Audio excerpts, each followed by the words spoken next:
and I will leave the light on.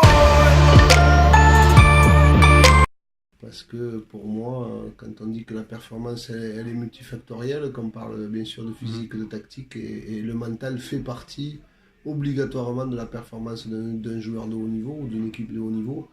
Préparation mentale, pour moi, c'est d'être capable, j'allais dire, d'être performant le jour J. Au niveau de la concentration, il faut être vraiment tout le temps à 100-110%. Et j'ai proposé même déjà à un joueur d'être accompagné, après c'est au choix de chacun. Moi, je dirais à toutes les étapes. Elle est importante dans sa période de formation pour bien le préparer au sport de haut niveau qui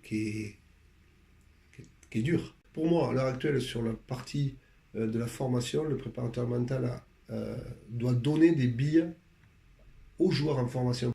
Alors, on dit souvent une main de fer dans un gant de velours, mais je pense que c'est important qu'à la fois les joueurs sentent qu'on est là avec eux pour les aider, et de l'autre, qu'on est là pour mettre un cadre de travail où on ne transige pas. Mais je pense que maintenant, de plus en plus, pour moi, le style directif, c'est terminé. C'est mon point de vue. Je pense que comme nous, on a été coachés quand on était footballeur à l'époque, pour moi, cette époque-là est résolue. Jamais un individu prendra le dessus sur un collectif. C'est ma façon de travailler. Je travaille avec quelqu'un déjà, donc, qui a une vision extérieure, donc avec qui je fais 2 séances par semaine qui peuvent durer 20 minutes ou 1 heure, ça dépend des moments, mais il y a des situations où j'ai besoin d'avoir un œil extérieur qui peuvent aussi me permettre de m'alerter, et j'ai beaucoup de communication aussi avec mon staff. Et moi, la remise en cause, elle est permanente, parce que je dis que dans le foot, il n'y a rien de pire que les certitudes. Comment gérez-vous la pression inhérente à l'entraîneur de football? Difficilement. Honnêtement, ça c'est quelque chose que j'ai du mal. Il faut faire preuve de résilience, et là c'est difficile. Quand on sort d'une défaite un samedi, le dimanche il faut récupérer. Et c'est là où c'est que le métier est difficile, parce que le dimanche il faut aussi, nous on est des êtres humains, il faut aussi encaisser et puis repartir au combat dès le lundi. Beaucoup l'aide du staff aussi, c'est important. Il y a 2 choses, il y a l'objectif collectif en termes de projet de jeu et de ce qu'on veut faire, ça c'est important, ça c'est au-delà des résultats. Et là l'implication elle est importante. Et après il y a l'objectif personnel du joueur. Moi de manière informelle, je vois les joueurs, je les vois 3 fois, je les vois en début de saison, je les vois à Noël, je les vois en fin de saison. Il faut que chacun, au-delà de l'aspect collectif, comme on a dit, qui est l'objectif du club ou autre, que chacun se retrouve dans un objectif individuel. Le fait de jouer à 3 défenseurs centraux, tout ça, c'est quelque chose que je souhaitais mettre en place. Et pour en avoir, je l'ai mis en place sur des matchs, et pour en avoir discuté après avec mes défenseurs, avec des cadres, voilà, j'ai senti que c'était quelque chose où ils n'avaient pas leur repère, ils ne se sentaient pas à l'aise et qu'ils ne souhaitaient pas travailler comme ça. Donc j'ai abandonné cette idée.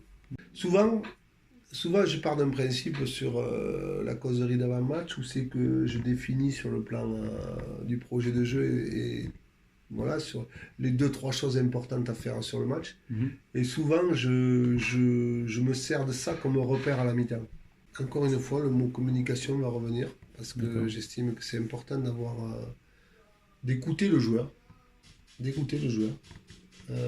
pour voir son ressenti, parce que je l'ai dit tout à l'heure à un joueur que j'ai reçu là pendant 1 demi-heure, où je l'ai écouté pendant 10 minutes, et j'ai dit à la fin, cet entretien il est bien, parce qu'il te fait progresser à toi, il me fait progresser à moi, parce que ce que tu me dis, peut-être que je ne l'avais pas vu comme ça, et il faut l'entendre, il faut que le joueur sente qu'on l'entend. Mais je crois qu'encore une fois, c'est beaucoup la communication. Je crois beaucoup à ça. Je les encourage beaucoup à prendre ces initiatives, surtout dans les 30 derniers mètres. Comme je leur dis, ça leur appartient.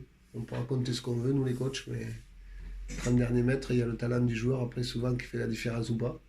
Après, ils savent le cadre de jeu, ils savent ce que je veux ou ce que je ne veux pas. À l'intérieur de ce cadre, c'est eux qui je les laisse au contraire s'épanouir. Moi, je ne suis pas les latéraux qui n'ont pas le droit de passer la médiane. Chez moi, ça n'existe pas. Quelque part, je préfère un joueur qui tente et qui se trompe, parce que ça, on peut régler, plutôt qu'un joueur qui se cache pour ne pas se tromper. C'est ça que je ne veux pas voir. Parce que moi, par exemple, un milieu de terrain qui me joue que des passes de confort, si je prends la stat pure et dure, on va me dire il n'a pas perdu un ballon. Mais ça veut dire quoi? Donc là, je dis, moi, obligatoirement, si tu touches 10 ballons, si tu joues milieu défensif et que sur les 10 ballons, tu m'en mets, j'en veux que 3 ou 4, tu touches mes attaquants. Ben, les rêves, c'est de toujours progresser. Donc, les rêves, c'est